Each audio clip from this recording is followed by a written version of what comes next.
ആഗ്രഹങ്ങൾ അപൂർണമാകുമ്പോൾ, അവ തകർന്നുടയുമ്പോൾ, അവിടെ നിന്നുമാണ് ജ്ഞാനത്തിന്റെ പ്രകാശം മനുഷ്യന്റെ ഹൃദയത്തിലേക്ക് കടന്നു വരുന്നത്.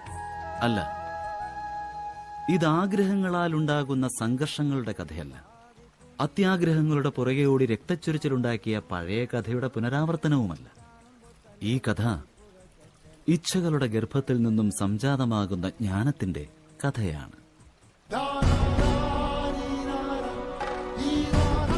നാം വാസുദേവപുത്രൻ കൃഷ്ണൻ നിങ്ങളേവരെയും ഈ യാത്രയിൽ പങ്കുചേരുവാനായി ക്ഷണിക്കുകയാണ്.